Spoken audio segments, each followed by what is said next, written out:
She was a woman of immense power, wrapped in silk and secrets. To her subjects, she was a symbol of order and grace, but behind palace walls, a chilling truth festered.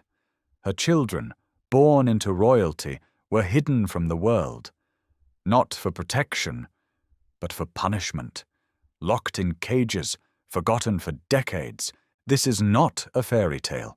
This is the real story of a queen whose legacy is stained not by war or scandal, but by what she did to her own flesh and blood. She was not born into power, but she rose to it with a force that stunned her contemporaries. The Queen's ascent was a calculated triumph of charm, strategy, and iron-willed determination. To the outside world, she was radiant. Her smile could calm a crowd. Her speeches could stir the hearts of even her critics. She was hailed as the savior of a crumbling monarchy, the woman who brought elegance and order to a house previously teetering on the edge of irrelevance. The people adored her, the nobles feared her, and foreign leaders respected her. But beneath the silk gowns and flawless diplomacy lay something cold, something hidden, something dangerous. From the very beginning, the Queen had an obsession with control, not just over her court or the politics of the realm, but over every detail of her life.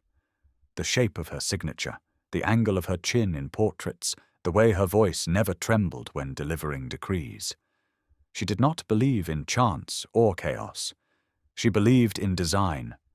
Every gesture, every word was purposeful, sculpted to protect her image and project invincibility. When she married the king, a mild and gentle man, many thought she would simply play the role of ornament. Instead, she quickly became the true power behind the throne. Her influence stretched across every aspect of governance, diplomacy, economics, even military reform. She ruled through whispers, favors, and calculated fear. Ministers learned to fear her disappointment more than the king's fury. And over time, the Queen was no longer just the heart of the palace, she was its mind, its will, and its soul. It was during this rise that she began to reveal her peculiar ideas about purity. In private conversations, she spoke often of legacy, not just the strength of a kingdom, but the strength of a bloodline. She believed that weakness could be inherited like eye color or disease, and that it should be rooted out, contained, or hidden.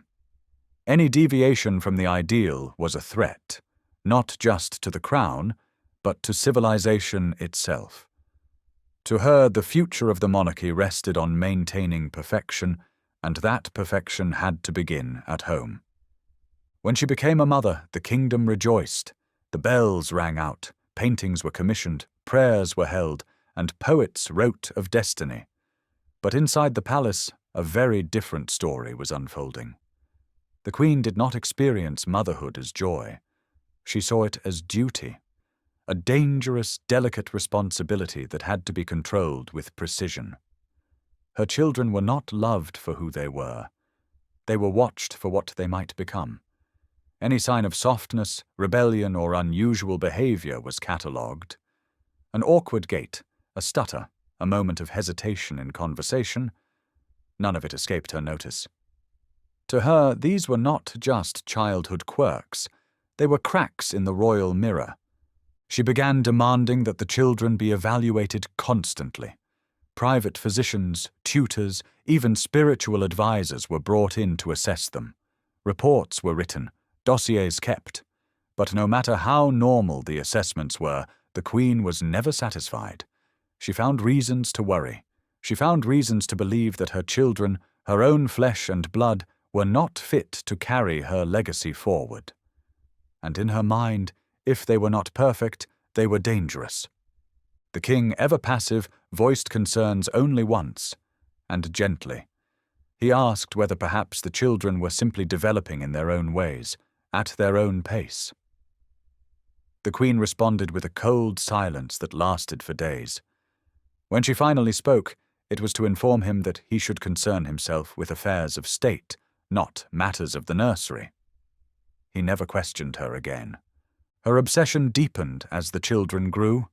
She controlled their diets, their clothing, even the length of time they could be spoken to by staff. She did not allow them to mingle with the other royal children of Europe.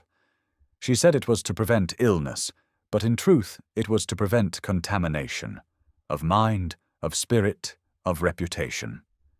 She created an environment of artificial order. Toys were locked away. Playtime was timed to the second. Spontaneity was a sin. At royal functions, the children were either hidden entirely or presented like porcelain dolls, dressed identically, silent, expressionless. Guests whispered about how strange they were, how still, how cold. But they dared not say such things publicly, for the Queen's approval could make or break fortunes. Behind palace walls, the Queen's fears escalated. She became convinced that one of her children, the eldest, was wrong in ways she couldn't fully articulate. He was quiet, thoughtful, slow to speak, but deep in thought. She found his silence unnerving.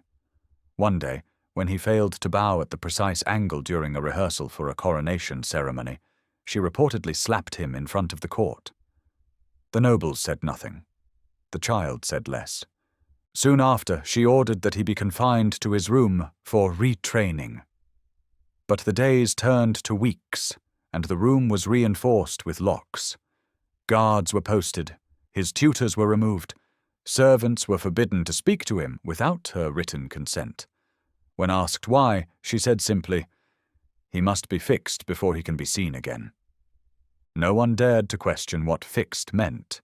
What began as discipline slowly twisted into imprisonment. And though the Queen told herself it was for the good of the kingdom, for the good of the family, the truth was far darker. She was not protecting the crown from danger. She was protecting herself from shame. And that shame, buried deep within her, would soon lead her to do something the world would never forget. She would become the queen who locked her children in cages. And it all began with the illusion of perfection and the terror of losing control. At first, the changes were almost imperceptible. A few quiet decisions made behind velvet curtains, dressed up in the language of safety and propriety. The Queen insisted it was all for the children's well-being. The castle, she said, was not a place suited for unstructured play or childish mess. Too many things could go wrong. Stairs, sharp corners, dangerous strangers among the staff. And so, the children were moved to a separate wing of the palace, one rarely used, its long corridors echoing with silence. What had once been a place for dignitaries and guests was now redesigned for order and structure. But in reality, it was a prison in disguise. Windows in their new rooms were narrowed, covered with thick drapes, and eventually barred. At first, the Queen claimed it was to prevent falls. Then she suggested the risk of spies or assassins peering in. But no one in court could remember a time when such threats were real. Guards were stationed outside the hallway, not to keep intruders out, but to keep the children in. Visitors were no longer permitted. Even their father, the king, had to request permission to see them, and was often denied with the excuse that the children were resting or under instruction. The change in atmosphere was unmistakable. The old nursery, once filled with toys, books, laughter, and music, was abandoned. The children's new environment was sterile and eerily silent. Gone were the bright murals and warm carpets. The floors were polished stone, the furniture minimal. Anything deemed unnecessary for development was removed. Even mirrors were forbidden. The Queen believed vanity was the root of moral decay. Instead, she had religious verses and strict schedules posted on the walls, turning bedrooms into cells of psychological conditioning. Meals were taken in isolation. Each child dined alone, at small tables bolted to the floor. The Queen believed mealtime was not for socializing, but for discipline. Cutlery was counted before and after each meal. Portions were rationed, depending on performance that day, whether the child had spoken respectfully, maintained posture, or followed the hourly routine without question. Even facial expressions were monitored. Smiles without reason were punished as signs of frivolity. Tears were labeled as manipulation. To the Queen, every act of emotion was either rebellion or weakness, and rebellion, no matter how small, was met with correction. At first, correction meant extra hours of silence or copying lines from the Royal Code of Conduct. But over time, the corrections grew darker. Rooms were fitted with locks from the outside. The children were no longer permitted to open their own doors. At night, the halls were patrolled, and the heavy wooden doors were sealed shut. A child who had a nightmare had to endure it alone. If they cried out, they were ignored, or punished the next morning for disrupting the sacred quiet. By the time the eldest turned 12, the Queen decided they needed individual reflection chambers. These were small, windowless rooms at the far end of the children's wing, bare of furniture except for a hard bench and a single candle. If a child was late in waking, slow in answering a question, or expressed frustration, they were sent to the chamber. Some children spent hours there, others spent days. Food would be slid through a slot. Words were forbidden, and always a guard stood nearby to enforce the silence. Servants began to whisper. A maid who once sang lullabies to the youngest prince was dismissed overnight, her belongings thrown from the gates. No one ever saw her again. A governess who questioned the locked doors was demoted to laundry duty in the cold basement. The Queen had eyes and ears everywhere. She watched her staff with the same paranoia she reserved for her children. Any sign of sympathy, softness, or dissent was treated as betrayal. The atmosphere in the palace changed. Where once there had been warmth and bustle, now there was quiet tension. Courtiers avoided the children's wing entirely. The guards stationed there stood stiffly, never making eye contact. Their orders were clear: no talking, no touching, no deviation. The children were to be observed, not interacted with. The few staff permitted inside had to wear grey robes, remain silent at all times, and follow a schedule so precise it left no room for humanity. The children, once vibrant and curious, began to wither. They rarely spoke, even among themselves. They communicated through glances, hand signals, and careful gestures. They learned early that anything they said could be overheard, recorded, used against them. Some turned inward, losing themselves in imagination and memory. Others grew angry, restless, pacing like caged animals. The Queen mistook both reactions as signs of further corruption and tightened her grip. She commissioned special chairs with restraints for mealtimes. She installed soundproof doors to each chamber. One by one, she removed anything that could offer comfort: pillows, rugs, toys, books. Even paper and pencils were denied. She told her ministers that the children were being raised in royal discipline, a new philosophy she was pioneering. Behind closed doors, she said she was purifying the line.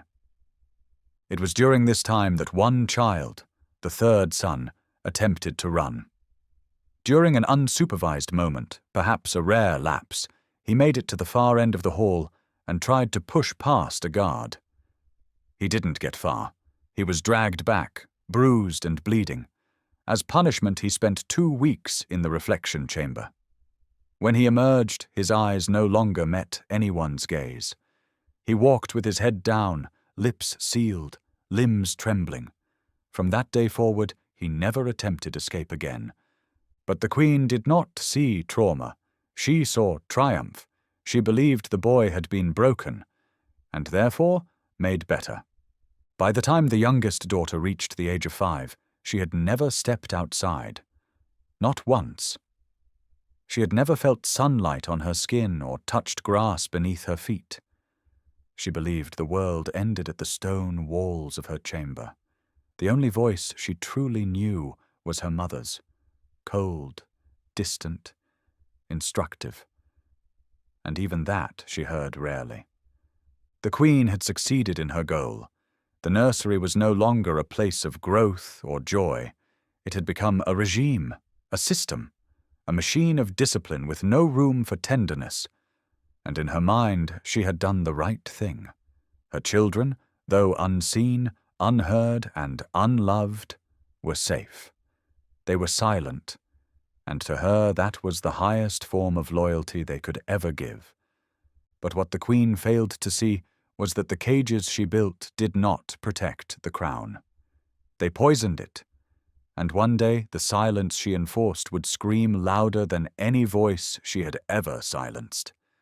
As the years passed, the children began to disappear, not in the literal sense, but in a far more haunting way.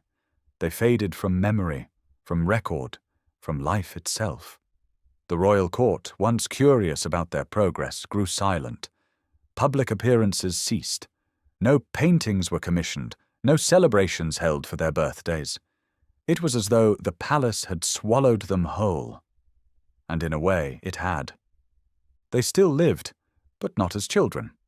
They existed more like shadows, drifting from room to room under the strictest supervision, their every movement dictated by the Queen's doctrine of discipline.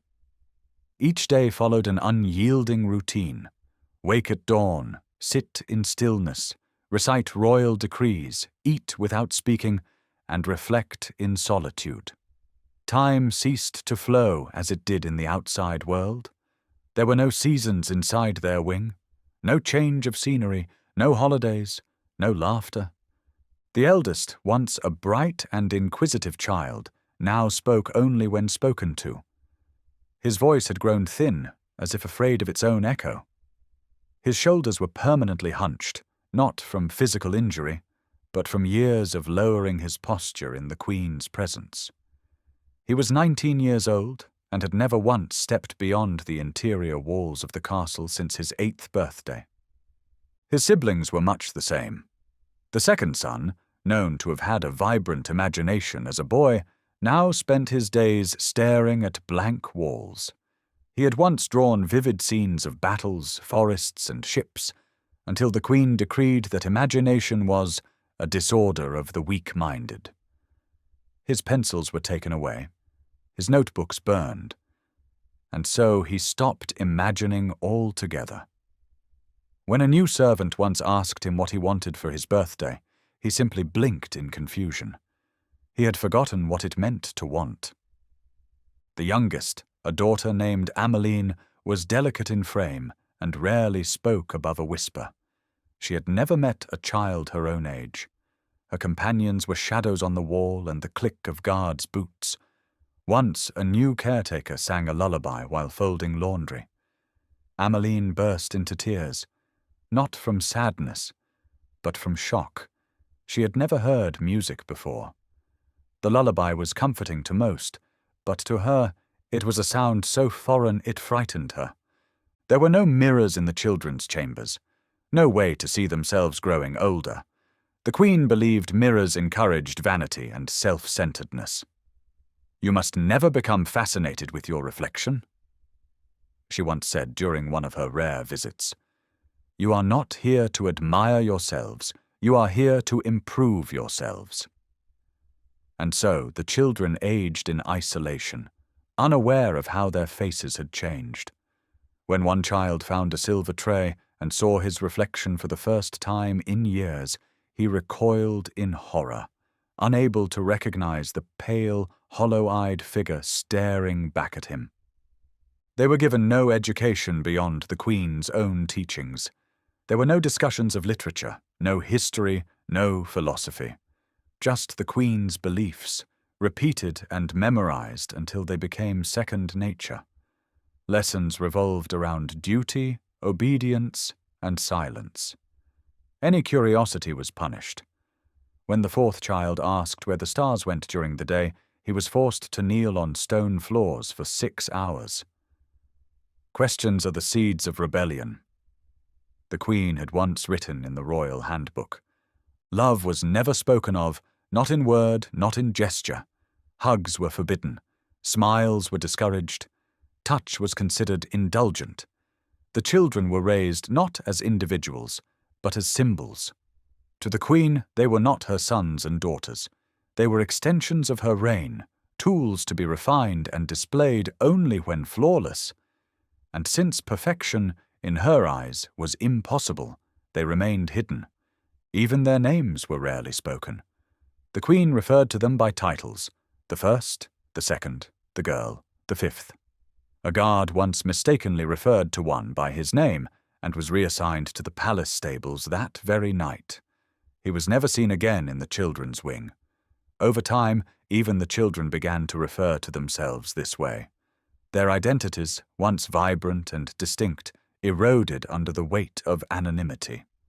As they entered adolescence, their development became increasingly stunted. Deprived of social interaction, their speech patterns grew strange, halting, overly formal, or childlike. They flinched at sudden sounds. They stared too long at walls. Some began to pace endlessly, walking in circles for hours on end, as if trying to remember what movement once felt like.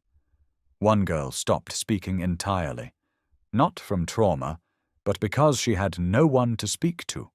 Her words withered from lack of use. Their physical health suffered too. Malnutrition was common, masked under the guise of discipline-based diets. The queen believed that appetite was a sign of indulgence. The children were weighed monthly, and if any were deemed too heavy, their food was reduced. Cold baths were mandatory every morning, regardless of the season. The queen believed it built resilience. In reality, it weakened them further. Several fell ill. Some were confined to their beds for weeks. None received proper care. The queen called it natural selection. There were whispers among the staff. Servants spoke in hushed voices about the pale, haunted figures that wandered the inner corridors. A few dared to ask where the children had gone, why they were never seen in the gardens or carriages. The queen's response was always the same: "They are being shaped. You will see them when they are worthy." But deep inside, many knew something was terribly wrong. Still, they said nothing. The queen's rule was absolute. Anyone who questioned her methods was dismissed, disgraced, or disappeared. And so, the children remained trapped, growing older, but not freer. Their lives became a blur of silence, obedience, and stillness.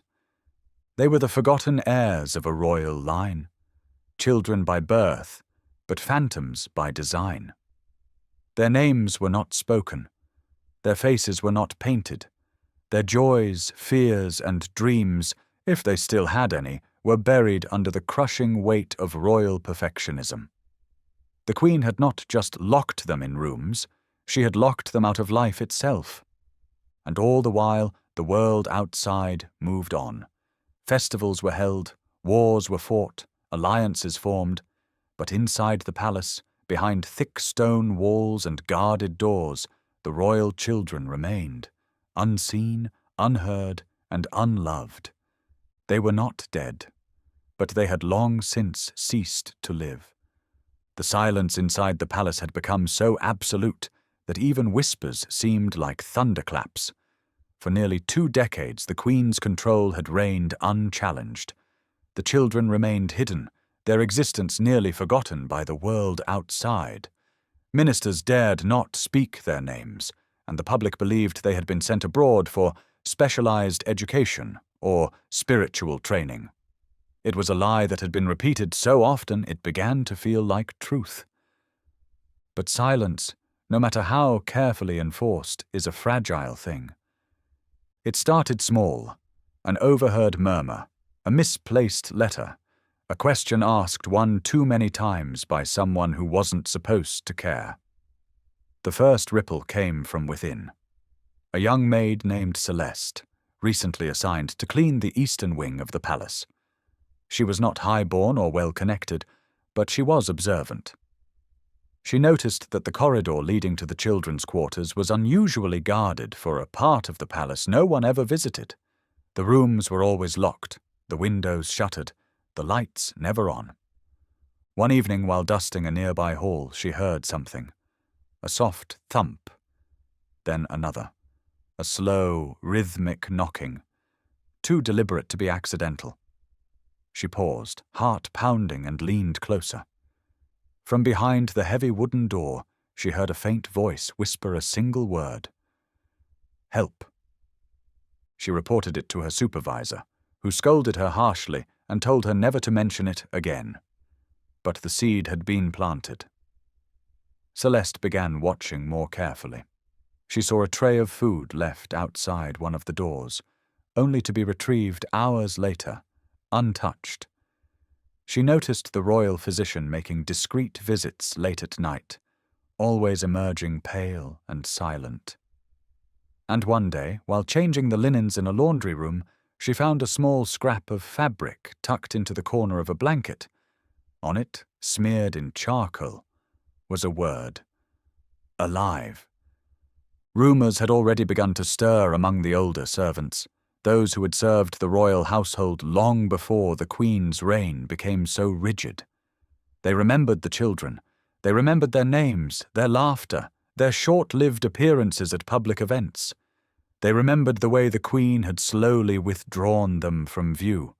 Some suspected illness, others assumed scandal, but none imagined the truth, that the children had never left the palace. They had simply been erased within it. Celeste was not the only one who had begun to ask questions. A visiting diplomat from a neighboring kingdom, a man who had known the royal family in his youth, grew curious when he noticed a distinct absence during a royal banquet.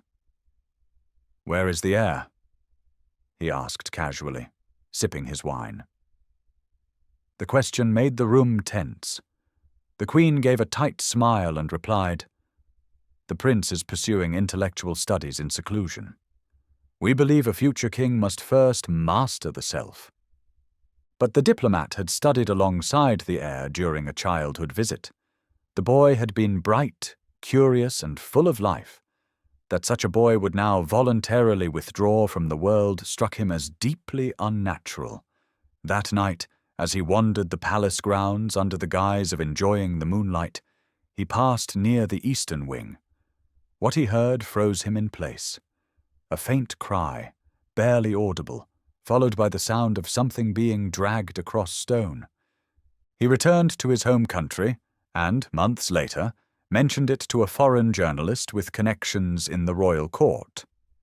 The story never made it to print, but it found its way into the right ears.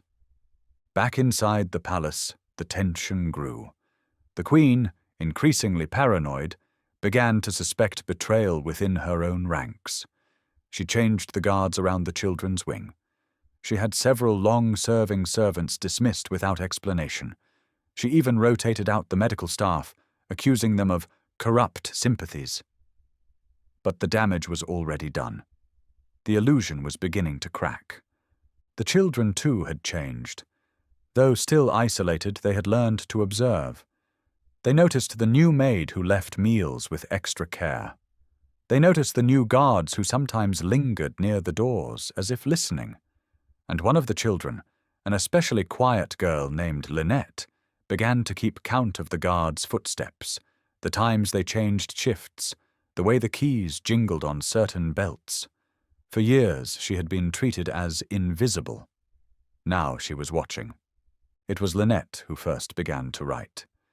Using charcoal from the fireplace and scraps of cloth torn from her bedding, she wrote short messages. "There are 7 of us. We are alive. She is not what you think." She folded them tightly, wrapped them in wax from her candle, and pushed them through the tiny slats in the heating vents. Most were never found, but one, by a stroke of fate, landed in a storage closet used by a sympathetic laundress. The message reached a mid-ranking palace steward, who brought it, trembling, to the king. The king, long reduced to a ceremonial figure, had grown old and quiet under the Queen's shadow. He had not seen his children in years, not because he didn't care, but because he had been made to believe they were elsewhere. When he read the message, he wept. For the first time in decades, he issued an order that contradicted his wife's authority. He demanded access to the eastern wing. What followed was swift and horrifying. When the doors were unlocked, the scene inside was worse than anyone had imagined. The children, now young adults, were pale, malnourished, some barely able to walk. Their speech was slow and fragmented. Their eyes were wide and fearful. They flinched at light. Some could not recognize their father. Others collapsed from sheer shock. The Queen was not present. She had left the palace earlier that day to attend a ceremonial unveiling of a statue of herself. News of the discovery could not be kept quiet. Word spread through the servants, then through the court, and finally to the people. The journalist who had once been silenced now had a story too big to bury. Headlines appeared across the continent. Royal children found in isolation.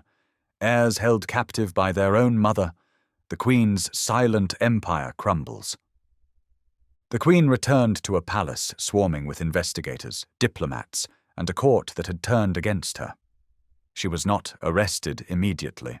Her status protected her for a time. But her power was gone. She stood before a tribunal of nobles and foreign observers and offered no defense. "I did what was necessary," she said, her voice as cold as ever. "They were flawed. I corrected them."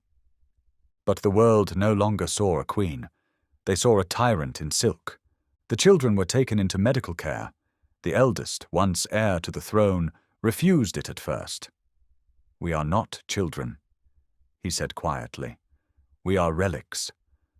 But over time, with patience and kindness, some began to recover. Others would carry the scars forever. And though the Queen would live out her final years in quiet exile, her legacy was sealed. She was no longer remembered for peace treaties or palace renovations. She was remembered for what she tried to erase, for the whispers that grew into screams, for the locks that were finally broken, and for the day the silent throne fell, not to a foreign invader, but to the voices of the very children it had tried so long to silence. The palace gates, once a symbol of majesty and control, now stood wide open, not in welcome, but in reckoning. Carriages crowded the stone courtyards, not to pay tribute to the crown, but to bear witness to its shame. The Queen had returned from her ceremonial outing to a kingdom she no longer ruled.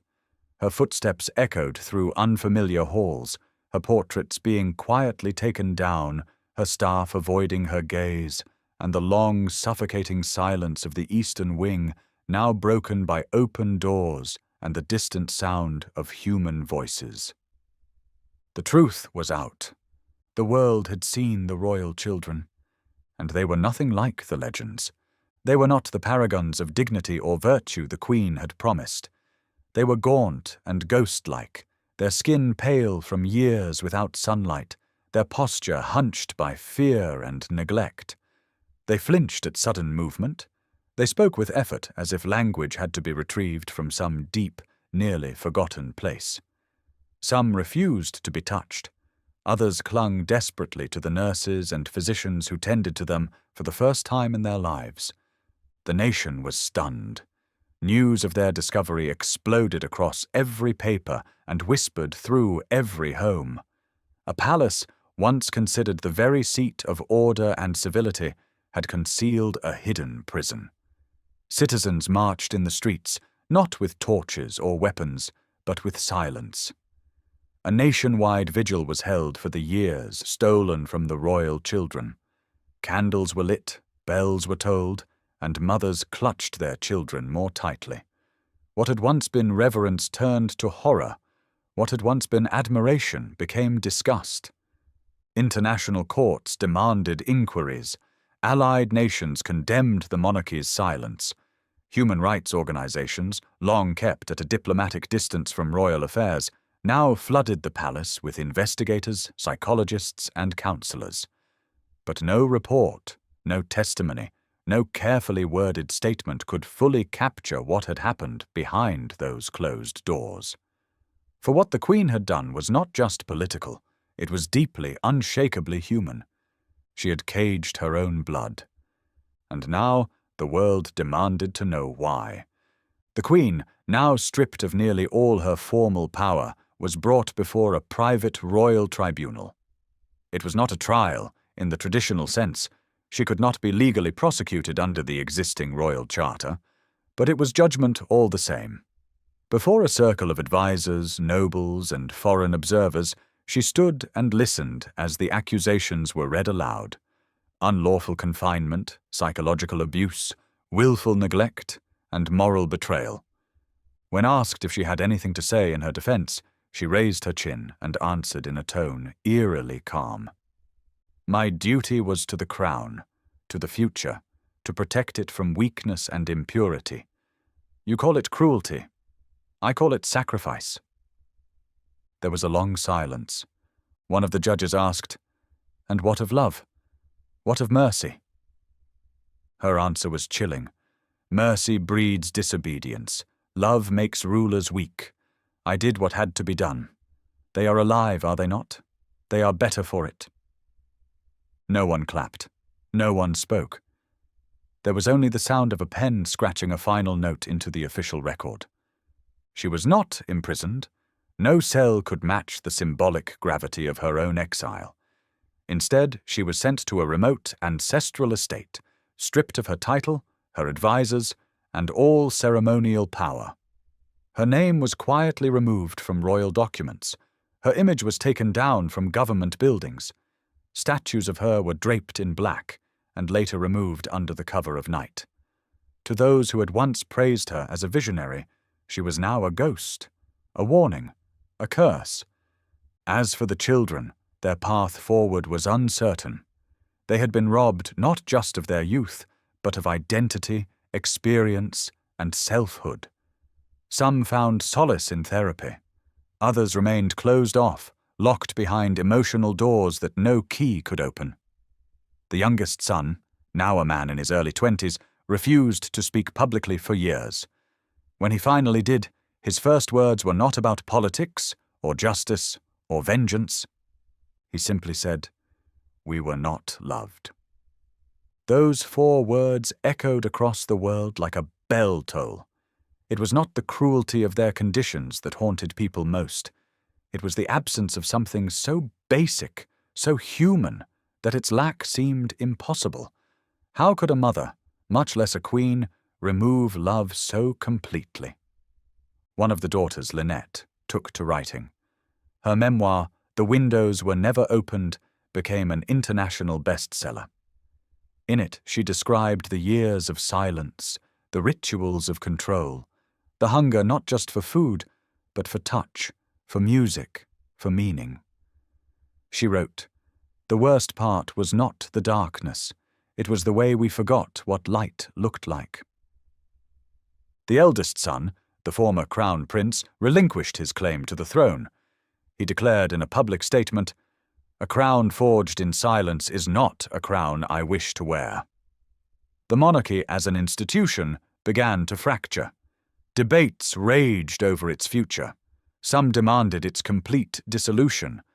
Others called for reform. In the end, a compromise was reached. The monarchy would remain, but it would never again hold the power it once had.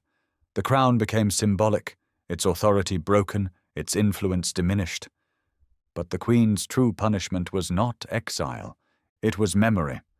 She lived out her final years in solitude, surrounded not by servants or portraits, but by silence. The very silence she had once wielded like a weapon.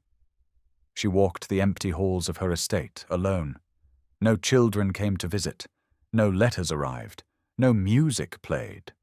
Sometimes, in the late hours of the night, the staff said they could hear her talking to herself, whispering names she once refused to speak aloud. She died quietly and without ceremony. No public funeral was held. No monuments were built. She was buried on the edge of her estate, under a simple stone marked only with her name and the dates of her life. The inscription did not mention that she had been a queen. It did not need to. History would remember her, but not as she wanted. She would not be remembered for her reforms or her vision, not for her speeches, nor her elegance. Not for treaties or crowns or the illusion of order she so desperately tried to preserve. She would be remembered as the queen who locked her children in cages, and the world would never forget.